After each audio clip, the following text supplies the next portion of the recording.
Hello friends, welcome back. तो हमारा thermodynamic relations chapter का ये सेकेंड वीडियो है। इसमें मैं आप सबों का स्वागत करता हूँ। तो ये मेरे चैनल का लोगो है, आप सबको पता ही है। तो चलिए स्टार्ट करते हैं। याद होगा आपको पिछले वीडियो में हम लोग ये जाने थे कि थर्मोडायनेमिक रिलेशंस जो है क्या करता है, इसका प्रोस्पेक्टिव क्या है, और उसके बाद हम लोग थर्मोडायनेमिक रिलेशन में यूज़ होने वाले कुछ मैथमेटिकल टर्म का हम लोग डिस्कशन किए थे। और आज हम लोग स्टार्ट करेंगे मैक्सवेल्स इक्वेशन। मैक्सवेल का टोटल 4 इक्वेशन होता है और ये 4 equation P V T and S में रिलेशन होता है, जो कि 4 गिब्स रूल से आता है। तो इसको हम लोग समझेंगे। सबसे पहले हम लोग फर्स्ट मैक्सवेल इक्वेशन को फाइंड आउट करने चलते हैं। तो ये रहा हमारे पास first Maxwell equation, T D S is equals to U plus P D V. ये कहाँ से आता है आप लोग को अच्छे तरीके से पता होगा, क्योंकि ये हम लोग सेकेंड लॉ के बाद ही पढ़ते हैं। सेकेंड लॉ के जस्ट बाद स्टेटमेंट होता है, एंट्रोपी पढ़ते हैं, एंट्रोपी के जस्ट बाद ये रिलेशन हम लोग पढ़ते हैं। ठीक है, तो इसको हम लोग गिब्स फर्स्ट इक्वेशन बोलते हैं, गिब्स का पहला इक्वेशन है। अब क्या है, इसको हम लोग इक्वेशन 1 मान लें, इक्वेशन 1 मान लें। और इसके बाद क्या करें, हम लोग डी यू को इस तरफ और टी डी एस को इस तरफ ले आए। तो हमारे पास कुछ relation D U is equals to minus of P D V into T D S हो जाएगा। इसको इक्वेशन 1 मान लें। नेक्स्ट हम क्या करें, हमारे पास इक्वेशन 1 और इक्वेशन ए। इक्वेशन 1 क्या था, अभी थोड़ा देर पहले हम लोग पढ़े हैं कि हमारे पास अगर एक कोई रिलेशन है D Z is equals to M D X plus N D Y. थोड़ा देर पहले अभी हम लोग पढ़े। थोड़ा देर पहले कहने का मतलब, माफ़ कीजिएगा, पिछले लेक्चर में पढ़े। ये मेरा थोड़ा देर हुआ क्योंकि मैं बैक टू बैक ये दूसरा वीडियो बना रहा हूँ। तो ऊपर में हम लोग ये पढ़े थे, फर्स्ट नंबर जो था आपको याद होगा, ये रहा हमारे पास। कुछ इसी फॉर्मेट में आपको नीचे वो नज़र आ रहा होगा। तो चलिए इसको देखते हैं कैसे इस फॉर्मेट में नज़र आ रहा है आपको।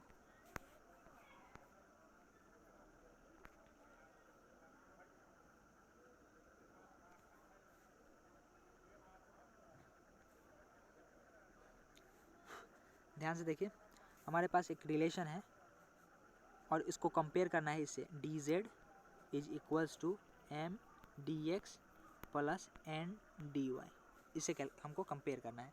तो ध्यान से समझते चलिएगा, कंपेरिजन इजी हो जाएगा। ध्यान से अगर देखें तो z के जगह हमारे पास u है। ध्यान से देखें अगर तो आपको दिखेगा कि z के जगह हमारे पास u है। एक मिनट, ये रहा z, ये रहा u। नेक्स्ट अगर और ध्यान से देखें तो हमारे पास m के जगह t दिखेगा आपको।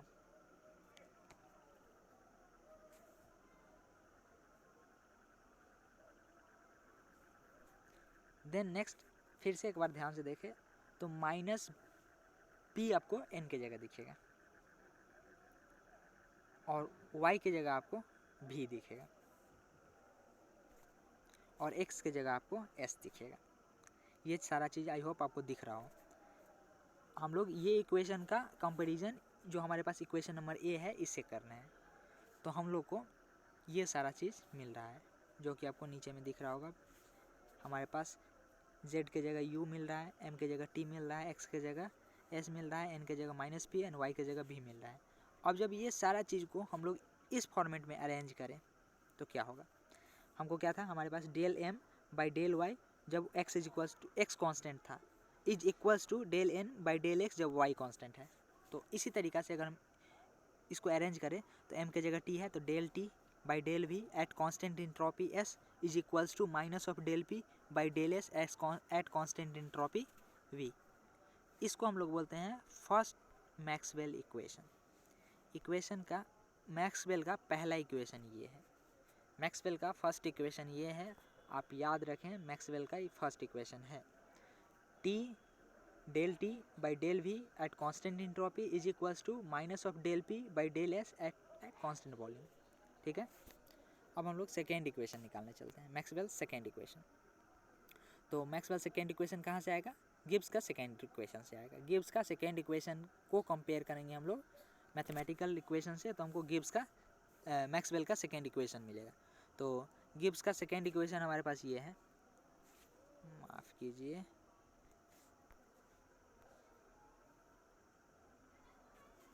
ये रहा हमारे पास गिब्स का second equation. TdS is equals to DH minus VdP, ठीक है। तो DH को हम लोग इधर ले आते हैं, DH को हम लोग इधर ले आते हैं, तो VdP और TdS। एक मिनट, ये मुझे बहुत ज़्यादा परेशान करता है कि जब मोबाइल से मैं रिकॉर्ड कर रहा होता हूँ तो ऊपर से थोड़ा सा भी नीचे आता है कि वो स्लाइड करके नीचे आ जाता है। तो मैं अभी बता रहा था आपको कि TdS is equals to DH minus VdP। अगर हम लोग यहाँ पे DH को इधर ले आएँ और TdS को उधर ले जाएँ तो हमारे पास एक रिलेशन ये ऐसा बनेगा, DH is equals to TdS plus VdP। तो इसको हम लोग इक्वेशन बी बोल देते हैं। और हमारे पास इक्वेशन 1 क्या था? इक्वेशन 1 था DZ is equals to MDX plus NDY। तो अब हम लोग फिर क्या करेंगे, इक्वेशन 1 का इक्वेशन बी से कंपैरिजन करेंगे और हम लोग निकालेंगे Z के जगह क्या है, M की जगह क्या है, T की जगह क्या है, Y की जगह क्या है, X की जगह क्या है। तो आपको ध्यान से दिख रहा होगा, Z की जगह H, M की जगह T, X की जगह S, Y की जगह B और नेक्स्ट हमारे पास N की जगह B एंड Y की जगह P। ये हमारे पास आ गया। और जैसे ही आया हम अपना ये सारा चीज़ को, ये सारा एक फंक्शंस को इस इक्वेशन में अरेंज कर देंगे। M की जगह T, Y की जगह P at constant, entropy is equals to N की जगह V, X की जगह एंड Y की जगह P। तो ये हमारा सेकेंड मैक्सवेल इक्वेशन बन के तैयार है। सेकेंड मैक्सवेल इक्वेशन अगर कोई आपसे पूछे तो आप बोलिएगा del T by del P at constant entropy is equals to del V by del S at constant pressure. ये रहा हमारे पास मैक्सवेल सेकेंड इक्वेशन। चलिए अब मैक्सवेल थर्ड इक्वेशन हम लोग पढ़ लेते हैं, सेकेंड पढ़िए लिए हैं तो हमारे पास Maxwell third equation Gibbs third equation से मिलता है हम लोग को। और गिब्स थर्ड इक्वेशन जो है गिब्स फंक्शन को TdS से TS और H के बीच जोड़ता है, गिब्स फंक्शन को, ठीक है। तो Gibbs function is equals to H minus TS। Gibbs function, अगर आपको गिब्स फंक्शन पता नहीं है तो मैं इस पे भी एक वीडियो लेके आऊँगा। फिर एक और फंक्शन होता है हेल्महोल्ट्ज़ फंक्शन, जो कि गिब्स फोर्थ इक्वेशन होगा, उससे हम लोग मैक्सवेल्स फोर्थ इक्वेशन निकालेंगे। तो गिब्स थर्ड इक्वेशन होता है जो कि गिब्स नंबर को एंट्रोपी, टेम्परेचर एंड इंथैल्पी से जोड़ता है। तो हमारे पास G is equals to H minus TS होता है। अब इसको हम लोग अगर डिफ्रेंशिएट करें तो डिफ्रेंशिएट अगर करें तो हमारे पास DG is equals to DH minus, ध्यान से देखिएगा, इसका डिफ्रेंशिएशन, इसका अगर differentiation of T into S आपको लिखा हुआ है तो कैसे डिफ्रेंशिएट कीजिएगा इसको फर्स्ट को कांस्टेंट रखिएगा, सेकेंड का डिफ्रेंशिएशन प्लस सेकेंड को कांस्टेंट रखिएगा, फर्स्ट का डिफ्रेंशिएशन। तो मैं उसी को किया हूँ और पीछे माइनस है तो माइनस दोनों में आ जाएगा। यहाँ से देखिए, अगर आपको कोई इसका इंटीग्रेशन डिफ्रेंशिएशन करने दे देगा तो आप इसको ऐसे कीजिएगा, माफ़ कीजिए, ये दूसरा है, ये इक्वेशन TdS इक्वेशन लिखा हुआ है, इसको मत देखिए, TdS इक्वेशन है, T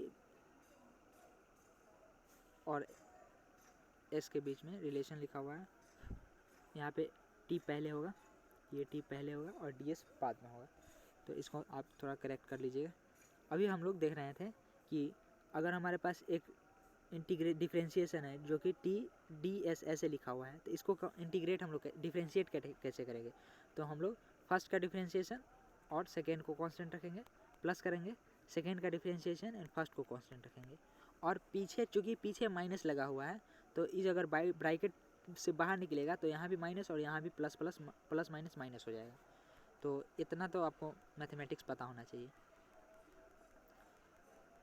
तो ये रहा हमारे पास इतना मैथमेटिक्स करके ये हमारे पास इक्वेशन आ गया।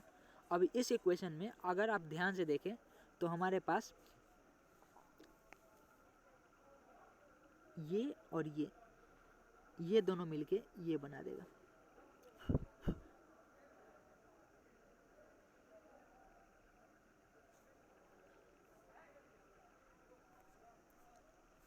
पास एक इक्वेशन होता है, यहाँ पे टी पहले नहीं होगा, यहाँ पे टी इधर पहले होगा। आप इसको थोड़ा सा करेक्ट कर लीजिएगा। तो हमारे पास एक इक्वेशन होता है T D S is equals to D H minus V D P. जब इस इक्वेशन को हम लोग थोड़ा सा अरेंज करेंगे तो क्या होगा, ध्यान से देखिए। डी एच को इधर ले आते हैं और टी डी एस को, एक मिनट माफ़ कीजिए,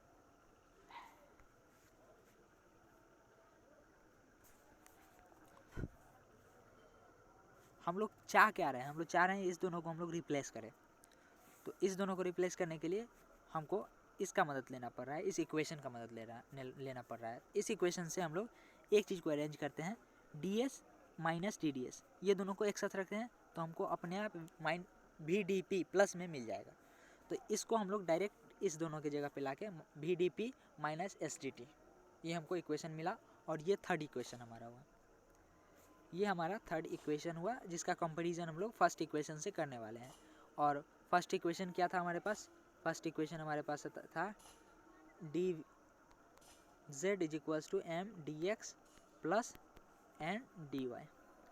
अब इसका इक्वेशन और सी का इक्वेशन नंबर सी का दोनों का कंपैरिजन करें तो हमको मिलेगा जेड के जगह जी है, एम की जगह वी, एक्स के जगह पी, एन के जगह माइनस एस, एन वाई की जगह टी। और ये सभी को जब हम लोग अरेंज करेंगे हमारा इस स्टैंडर्ड इक्वेशन फॉर्म में तो हम लोग को मिलेगा D V del V by del X at constant pressure is equals to minus of del S by del P at constant temperature. ये हमारा एक मैक्सवेल का थर्ड इक्वेशन कहलाएगा। This is our Maxwell's third equation. तो हमारा third equation Gibbs third equation से निकल गया। अब हम लोग मैक्सवेल का लास्ट चौथा इक्वेशन निकालने जा रहे हैं, फाइंड करने जा रहे हैं। तो ध्यान दीजिएगा, यह एच जो होता है हेल्महोल्ट्ज फंक्शन होता है, एच जो होता है हेल्महोल्ट्ज फंक्शन होता है। मैं उसका प्रोनाउंसिएशन सही से नहीं कर पा रहा हूँ। हेल्महोल्ट्ज फंक्शन, ये गिब्स फंक्शन और हेल्महोल्ट्ज फंक्शन ये दोनों पे भी मैं वीडियो लाऊंगा। तो अभी फ़िलहाल हम लोग जानते हैं कि गिब्स मैक्सवेल्स फोर्थ इक्वेशन कैसे फाइंड होता है। तो हमारे पास H is equals to U minus T S होता है। इसका भी क्या करेंगे, इसका भी डिफरेंशिएशन करेंगे तो D H is equals to D U minus T को बाहर रख के डी एस का डिफरेंशिएशन, फिर माइनस एस को बाहर रख के टी डी का डिफरेंशिएशन। तो हमारे पास एक इक्वेशन, सेकेंड इक्वेशन ये बन के तैयार हो जाएगा। अब क्या करेंगे, हमको T D S is equals to D U plus P D V ये इक्वेशन पता है, ये इक्वेशन पता है। तो P D V is equals to minus में P D V is equals to D U minus T D S, ये दोनों लिख सकते हैं। और क्या करेंगे, यहाँ पे लाके इस दोनों की जगह पे इस इक्वेशन को ये जो हमारे पास है इसको इसके जगह सब्स्टिट्यूट करेंगे तो हमको हमारा थर्ड इक्वेशन, हमारा इक्वेशन सी मिल जाएगा, जो कि ये रहा D H is equals to P D V minus S D T. अच्छा, एक बात आप गौर किए होंगे, कहीं कहीं पे एच लिखा हुआ हूँ मैं, कहीं कहीं पे छोटा एच लिखा हुआ हूँ। तो जहाँ भी बड़ा एच होगा वहाँ पे पी वी टी एस सारा बड़ा होगा, ठीक है। और जहाँ भी छोटा एच होगा वहाँ पे क्या होगा, स्पेशली एस छोटा होगा, भी छोटा होगा, ठीक है। टी छोटा हो बड़ा हो कोई फ़र्क नहीं पड़ता है, पी छोटा हो बड़ा हो कोई फ़र्क नहीं पड़ता है। पी और टी को अगर भूल जाए तो हमारे पास तीन टोटल प्रॉपर्टीज़ हैं। सबसे फर्स्ट प्रॉपर्टी हमारे पास है यू इंटरनल एनर्जी, फिर एच एंथैल्पी, फिर एस एंट्रोपी, एंड एक और है स्पेसिफिक वॉल्यूम वी। जहाँ भी कोई एक बड़ा लिखा हुआ मिल जाए, कैपिटल लेटर में मिल जाए, वहाँ पे आप अपने आप समझ लीजिएगा कि और सभी बड़ा होने वाला है, मतलब इक्वेशन में और सभी बड़ा लिखा हुआ है अगर वो सब इक्वेशन में है तब।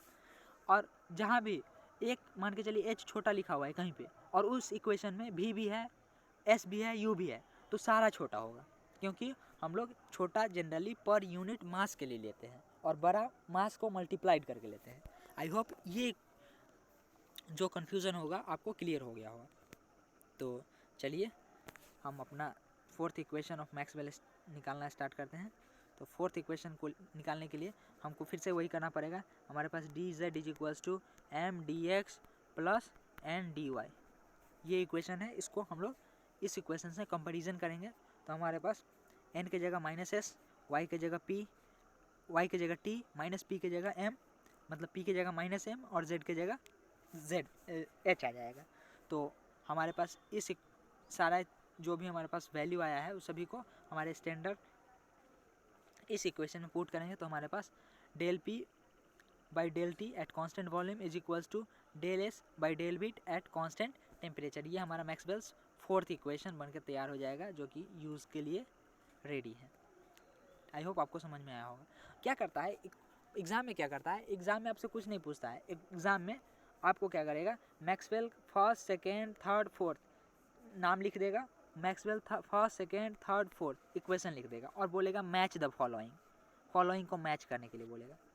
तो मैच कैसे करें, हम याद कैसे रखें कि यही मैक्सवेल फोर्थ इक्वेशन है, यही मैक्सवेल फर्स्ट इक्वेशन है, यही मैक्सवेल सेकेंड इक्वेशन है। अब भरोसा कीजिए और याद करना बहुत मुश्किल है। आप एक बार के लिए ये रिलेशन रट भी जाएं तो आपको ये याद नहीं रहेगा कि मैक्सवेल का फर्स्ट इक्वेशन कौन है, सेकेंड इक्वेशन कौन है, थर्ड इक्वेशन कौन है, फोर्थ इक्वेशन कौन है। तो अब मैं क्या करूँगा, मैं आपको एक शॉर्टकट बताऊँगा जिससे आपको याद रखने में आसानी हो, दिक्कत ना हो। तो सबसे पहले आप ध्यान से देखिए, और एक बात और, मैक्सवेल इक्वेशन जो है ओनली फॉर कंप्रेसिबल सिस्टम के लिए ही फाइंड किया जाता है। हम लोग मैक्सवेल इक्वेशन जो लगाएंगे, मैक्सवेल इक्वेशन जो भी एक सिस्टम पे पुट करेंगे, वो एक बात ध्यान रखें कि वो एक कंप्रेसिबल सिस्टम होना चाहिए। ठीक है, होप समझ में आया होगा आपको, कंप्रेसिबल सिस्टम ही होना चाहिए। तो हम लोग समझने चलते हैं शॉर्टकट मेथड क्या है। तो मैं क्या किया हूँ, मैं यहाँ पे लेफ़्ट साइड में मैक्सवेल का चारों इक्वेशन लिखा हूँ। फर्स्ट इक्वेशन हमारे पास मैक्सवेल का इक्वेशन है, एक equation del T by del P at constant volume is equals to,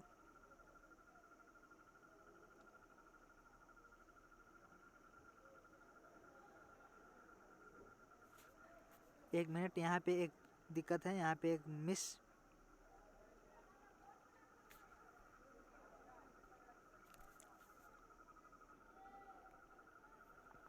तो यहाँ पे एक करेक्शन कीजिएगा, यहाँ पे वी नहीं होगा, एस होगा। Del T by del P at constant entropy is equals to del V by del S at constant pressure. फिर दूसरा इक्वेशन हमारे पास है del P by del T at constant volume is equals to del S by del V at constant temperature. फिर हमारे पास तीसरा equation है del T by del V at constant entropy is equals to del minus of del P by del S at constant volume. Next हमारे पास है del P by del T at constant pressure is equals to del minus of del S by del P at constant temperature.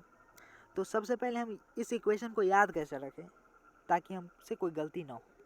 तो इस equation को याद रखने का एक आसान ट्रिक है, कि सबसे पहले हमको एक चीज़ समझना होगा कि हम लोग जब भी डायग्राम बनाते हैं तो उस डायग्राम में दो चीज़ें एक साथ देखते हैं, या तो पी वी डायग्राम बनाते हैं या तो टी एस डायग्राम बनाते हैं। पी के साथ भी रहता है, टी के साथ एस रखता है। ये देखिए, ये हमेशा सही नहीं है, एक जुगाड़ है, एक ट्रिक है। तो इसको हम याद कैसे करें, इसके लिए मैं एक आसान तरीका सोचा हूँ जिससे आपको याद रखने में दिक्कत ना हो। तो इसको आप एज ए नॉलेज नहीं लीजिएगा कि ये होता है, ये होता नहीं है भाई, ये बनाया गया है याद रखने के लिए, एक तरीका बनाया गया है, एक जुगाड़ है। ठीक है, ये सभी जगह लागू मत कीजिएगा। तो हम लोग क्या देखते हैं, हम लोग जब भी जनरली बनाते हैं तो पी के साथ भी और टी के साथ एस का डायग्राम बनाते हैं। तो यही सारा चीज़ है, इसी से हमको याद रखना है। क्या याद रखना है, ध्यान से देखिएगा। हमको क्या करना है, जो भी इक्वेशन होगा ऊपर टी लिख लीजिए, नीचे भी लिख लीजिए, ऊपर टी नीचे एस, ऊपर पी नीचे टी, कुछ भी लिख लीजिए, आपको जो मन है वो लिख लीजिए एक साइड। और एक बात का ध्यान रखिएगा, अगर आप ऊपर टी और नीचे भी लिख रहे हैं तो टी के साथ कुछ ऐसा कीजिएगा, टी के साथ हमेशा एस आना चाहिए और पी के साथ हमेशा भी आना चाहिए। तो ध्यान से देखिए, अगर कोई चीज़ ऐसे लिखा हुआ है T by V is equals to P by S, अगर जब दोनों को हम लोग क्रॉस मल्टीप्लाई करेंगे तो क्या होगा, ध्यान से अगर देखें तो दोनों को अगर हम लोग क्रॉस मल्टीप्लाई करेंगे तो आपको एक बात नज़र आएगा कि टी के साथ एस आ जाएगा और पी के साथ भी आ जाएगा। ठीक है, इसका मतलब यहाँ तक सब सही है, यहाँ तक हमारा चीज़ सही है। अब क्या करना है, अब जो कांस्टेंट रखना है ना वो हम लोग यहाँ और यहाँ से देखेंगे। टी के साथ हमेशा एस आएगा, ठीक है, पी के साथ हमेशा क्या आएगा, भी आएगा, तो कांस्टेंट यहाँ पे भी रहेगा। अब माइनस कहाँ लगाना है, प्लस कहाँ लगाना है, क्योंकि यहाँ पे दो इक्वेशन में माइनस है, तो माइनस कहाँ लगाना है उसके लिए भी मैं एक ट्रिक बनाया हुआ हूँ। वो क्या ट्रिक है, ध्यान से देखिएगा। वो ट्रिक है, टीवीएस का जो बाइक है ना वो निगेटिव, वो थोड़ा सा माइलेज कम देता है। टीवीएस का जो बाइक है वो ख़राब है, मान के चलिए वो अच्छा नहीं है। तो ख़राब को क्या लिखते हैं हम लोग, ख़राब को माइनस लिखते हैं, ख़राब को माइनस लिखते हैं। तो बस यही एक ट्रिक है जिससे हम लोग माइनस भी याद रखेंगे। देखिए TVS माइनस, ध्यान से देखिए, TVS माइनस। अब क्या होगा, यहाँ पे T और V लिख दिए हैं, तो यहाँ पे क्या आने वाला है, पक्का बात है P आने वाला है। नीचे में क्या आने वाला है, पक्का बात है S आने वाला है। और जब ऊपर P नीचे S आ गया तो नीचे क्या आने वाला है, पक्का बात है V आने वाला है। क्यों V आने वाला है, क्योंकि P के साथ V रहता है। और यहाँ पे S क्यों आया है, क्योंकि T के साथ S रहता है। अच्छा, ये ट्रिक है, हम लोग पीछे निकाल चुके हैं कि T के साथ S ही क्यों आएगा, P के साथ V ही क्यों आएगा, ये सारा चीज़ हम लोग पीछे प्रूफ कर चुके हैं। ये सिर्फ मैं याद रखने का एक तरीका बता रहा हूँ ताकि आपसे कभी भविष्य में गलती ना हो मैक्सवेल इक्वेशन पहचानने में, चाहे लिखने में। ठीक है, ऐसे ही इक्वेशन दे देगा, आपको पहचानने दे देगा, first equation, second, third, fourth, और इधर 1 2 3 4 आपको पहचानने दे देगा कौन सही है कौन गलत है। मतलब मैक्सवेल इक्वेशन में कौन सही है कौन गलत है, तो आप आसानी से पहचान सकते हो मैक्सवेल इक्वेशन में कौन सा सही है कौन सा गलत है। तो आई होप आपको एक बात याद समझ में आया हो कि जब भी हम लोग लिखेंगे तो पी के साथ, जब भी हम लोग रिलेशन बनाएंगे तो पी के साथ भी आना चाहिए, टी के साथ एस आना चाहिए। ध्यान से देखिए, टी और पी नीचे ऊपर लिख दिए हैं हम लोग, तो इधर नीचे पी है तो यहाँ पे क्या आना चाहिए, भी। अगर यहाँ पे टी है तो यहाँ पे क्या आना चाहिए, एस, तभी तो दोनों क्रॉस मल्टीप्लाई करके टी के साथ एस और पी के साथ भी आ पाएगा। और एक बात और क्या, जब ऊपर टी लिख दिया है तो नीचे क्या होना चाहिए, एस होना चाहिए, जो कि मैं एक्स लिखा हुआ, भी लिखा हुआ हूँ, गलत लिखा हुआ है, थोड़ा सा इसको करेक्ट कर लीजिएगा। नीचे में एस आएगा, एस नीचे में है, इसका क्या मतलब है, कांस्टेंट है, वो कांस्टेंट है। और नीचे में यहाँ पे पी, यहाँ पे भी है तो यहाँ पे क्या आना चाहिए, पी आना चाहिए, क्योंकि पी के साथ भी रहेगा। ऊपर में अगर पी है तो नीचे में भी, और नीचे में ऊपर में अगर पी भी है तो नीचे में पी आना चाहिए। दूसरा इक्वेशन क्या है, दूसरा इक्वेशन देखिए, ऊपर में पी नीचे में एस, ऊपर में पी नीचे में टी, सॉरी ऊपर में पी नीचे में टी। ध्यान से देखिए, ऊपर में पी है तो नीचे में टी है, ऊपर में पी नीचे में टी। और अगर पी ऊपर में हो गया तो नीचे में क्या आने वाला है, कांस्टेंट में हमेशा भी आने वाला है। नेक्स्ट, अगर ऊपर में पी नीचे में टी है तो इसके ठीक क्रॉस में क्या आएगा, भी आएगा। और ऊपर के नीचे के ठीक क्रॉस में क्या आएगा, एस आएगा। और ऊपर अगर एस आ गया तो नीचे क्या आने वाला है, कांस्टेंट क्या रहने वाला है, एंट्रोपी कांस्टेंट रहने वाला है। आई होप आपको समझ में आया हो। अभी मैं बताया हूँ टीवीएस का बाइक खराब होता है। और पी ऊपर क्यों आ रहा है, पी ऊपर क्यों आ रहा है, क्योंकि यहाँ पे ध्यान से देखिए, भी है तो भी के साथ पी आने वाला है, पी भी एक साथ होगा, और टी के साथ एस आने वाला है। और अगर पी ऊपर हो गया तो पी के साथ भी आने वाला है। तो टीवीएस का बाइक ख़राब होता है, मतलब निगेटिव एवरेज नहीं, आप कैसे भी करके याद रखें, मैं तो टीवीएस से याद रखा हूँ तो आपको बता रहा हूँ। अब नेक्स्ट क्या है, हमारे पास फोर्थ इक्वेशन है, तो भी ऊपर लिखें, टी नीचे लिखें, तो भी के साथ क्या आने वाला है, पी आने वाला है। ठीक है, अब नीचे अगर टी लिख दिए हैं तो ऊपर क्या लिखने वाले हैं हम लोग, एस लिखने वाले हैं। और ऊपर, और इधर अगर ऊपर अगर पी है तो नीचे क्या आने, ऊपर अगर भी है तो नीचे पी आने वाला है। और जैसे ही ऊपर एस आ गया तो यहाँ पे कांस्टेंट में टी होने वाला है, और यहाँ पे माइनस होगा। माइनस क्यों होगा, एक बात और ध्यान रखिए, माइनस एक जगह होगा जहाँ पे टीवीएस आएगा, और माइनस एक जगह और होगा जहाँ पे भी टी पी आएगा। वेरी टर्निंग पॉइंट, ठीक है, इसको वेरी टर्निंग पॉइंट से मैं याद रखा हूँ। Very turning point, very turning point, very turning point, very turning point, वहाँ पे भी माइनस आने वाला है। तो आई होप आपको मैक्सवेल का चारों इक्वेशन याद रखने में अब दिक्कत नहीं होगा। अगर कोई भी कहीं भी कोई कुछ इक्वेशन लिख दे और आपको बोले कि मैक्सवेल इक्वेशन पहचानो, मैं ये नहीं बोल रहा हूँ कि क्वेश्चन नंबर फर्स्ट कौन है, सेकेंड कौन है, थर्ड कौन है, फोर्थ कौन है, ये पहचाने। मैं ये बोल रहा हूँ सिर्फ मैक्सवेल इक्वेशन पहचानो। तो मैक्सवेल इक्वेशन में 4 ऑप्शन देगा जिसमें से 3 गलत होगा। जो 3 होगा वो एक भी मैक्सवेल इक्वेशन नहीं होगा, कोई दूसरा चीज़ होगा, और एक मैक्सवेल इक्वेशन होगा उसमें से, तो आपको पहचानने में आसानी होगा। तो आई होप आपको मैक्सवेल इक्वेशन को कैसे याद रखना है, कैसे पहचानना है, वो आपको समझ में आ गया हो। तो आज के लिए इतना ही, मतलब इस वीडियो के लिए इतना ही। अब हम लोग नेक्स्ट वीडियो में TDS इक्वेशन पढ़ेंगे, जो कि एनी गैस के लिए वैलिड होगा। हम लोग नेक्स्ट इक्वेशन में TDS इक्वेशन पढ़ेंगे, ठीक है। थैंक यू, और सपोर्ट कीजिए प्लीज़। आप सपोर्ट कीजिएगा तो मैं क्या, मुझे थोड़ा सा और एनर्जी मिलेगा। तो समझ ही रहे हैं, सपोर्ट कीजिए, एनर्जी भी मिलेगा और साथ साथ में थोड़ा सा सब्सक्राइबर भी बढ़ जाएंगे। मेरा सब्सक्राइबर बहुत दिन से बहुत कम है, 67-68 के आसपास ही है। तो सब्सक्राइब कीजिए। Thank you.